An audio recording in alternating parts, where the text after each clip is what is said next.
સુરતમાં મોટા વરાછા વિસ્તારમાં રહેતી 25 વર્ષીય લોન એજન્ટ યુવતીને નોકરીની લાલચ આપી રત્ન કલાકારે મિત્રતા કેળવી પ્રેમ સંબંધ રાખવા કહ્યું હતું, પરંતુ યુવતીએ ઇનકાર કર્યો હોવા છતાં એક વખત શારીરિક સંબંધ બાંધી તેનો વિડીયો ઉતારી તેને બ્લેકમેલ કરી હતી।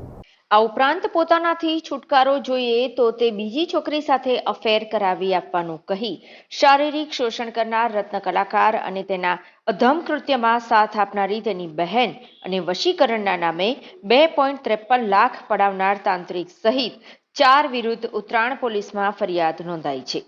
હાલ પોલીસે રત્ન કલાકારની ધરપકડ કરી હતી। મોટા વરાછા વિસ્તારમાં રહેતી અને બેંકમાં લોનનું કામ કરતી 25 વર્ષીય યુવતીનો જૂન 2022માં કામરેજના રહેવાસી 34 વર્ષીય રત્ન કલાકાર ભાવેશ દુલાભાઈ બલદાણિયા સાથે પરિચય થયો હતો। સારા પગારની નોકરીની લાલચ આપી ભાવેશ શરૂઆતમાં મિત્રતાના નામે હાય, હેલો, ગુડ મોર્નિંગ વગેરે જેવા મેસેજ કરતો હતો અને મળવાના બહાને પાર્લે પોઈન્ટ અંબાજી મંદિર પાસે બોલાવી પ્રેમ સંબંધ રાખવા કહ્યું હતું, પરંતુ યુવતીએ ઇનકાર કર્યો હતો। આશ્ચર્યની બાબત એ છે કે પ્રેમ સંબંધનો સ્પષ્ટ ઇનકાર કર્યો હોવા છતાં હવસખોર ભાવેશે એક વખત શરીર સંબંધ બાંધવા દેવાનું કહેતા યુવતી ચોંકી ગઈ હતી। આ મુદ્દે તેઓ વચ્ચે ઝઘડો પણ થયો હતો, પરંતુ કોઈક કારણોસર યુવતી ભાવેશની વાતોમાં આવી જતા ભાવેશ તેને વરાછા પોલીસ સ્ટેશનની સામે મિલેનિયમ હોટલમાં લઈ ગયો હતો, જ્યાં ભાવેશે યુવતી સાથે શરીર સંબંધ બાંધવાની સાથે સૃષ્ટિ વિરુદ્ધનું કૃત્ય પણ કર્યું હતું અને ચાલાકીપૂર્વક વિડીયો પણ ઉતારી લીધો હતો। એક વખત સંબંધ બાંધ્યા બાદ યુવતીએ મળવાનો ઇનકાર કરતા ભાવેશે વિડીયો તેના માતા પિતાને બતાવવાનું કહી બ્લેકમેલ કરવાનું શરૂ કર્યું।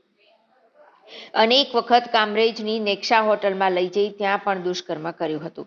જોકે છેવટે કંટાળીને ભાવેશનો નંબર વોટ્સએપ અને મોબાઈલમાં બ્લોક કરી દેતા ભાવેશની બેને યુવતીને કોલ કરી તારે મળવા તો આવવું જ પડશે, મારો ભાઈ બહુ જિદ્દી છે અને તારા પ્રેમમાં પાગલ થઈ ગયો છે, જો તારું નામ લખી સુસાઇડ કરી લેશે, જેથી યુવતી ડરી ગઈ અને ભાવેશને 3 થી 4 વખત તેના ઘરે મળવા ગઈ હતી।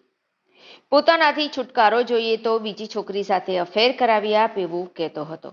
ભાવેશથી છુટકારો મેળવવા યુવતી પ્રયાસ કરી રહી હતી ત્યારે ઇન્સ્ટાગ્રામ પર ચંદુ બલદાણિયા સાથે સંપર્ક થયો હતો, પરંતુ આશ્ચર્યની બાબત એ છે કે ચંદુએ પણ ભાવેશ જીદ્દી હોવાનું અને છુટકારો મેળવવો હોય તો બીજી છોકરી સાથે અફેર કરાવી આપવાનું કહ્યું હતું। ભાવેશથી છુટકારો મેળવવો હોય તો વશીકરણ કરવું પડશે એમ કહી બોમ્બે માર્કેટમાં જ્યોતિષ વિજયનો સંપર્ક કરવા કહ્યું હતું। જ્યોતિષ એવા તાંત્રિક વિજયે પણ વશીકરણની વિધિના નામે યુવતી પાસેથી 2.53 લાખ પડાવી લીધા। પરિણામે છેવટે કંટાળીને યુવતીએ ઉત્તરાણ પોલીસમાં ભાવેશ, જાગૃતિ, ચંદુ અને જ્યોતિષ વિજય વિરુદ્ધ ફરિયાદ નોંધાવી હતી। પોલીસે હાલમાં ભાવેશની ધરપકડ કરી પૂછપરછ હાથ ધરી છે। નોકરીની લાલચ આપી મોટા વરાછાની યુવતીને પોતાની હવસનો શિકાર બનાવનાર ભાવેશ બલદાણિયાના તેની બહેનના જે યુવક સાથે લગ્ન થયા હતા તેની બહેન સાથે એટલે કે બહેનની નણંદ સાથે લગ્ન થયા હતા, પરંતુ કોઈક કારણોસર બહેનના લગ્નમાં ભંગાણ પડતા તેના છૂટાછેડા થયા અને સાથે સાથે ભાવેશના પણ છૂટાછેડા થઈ ગયા।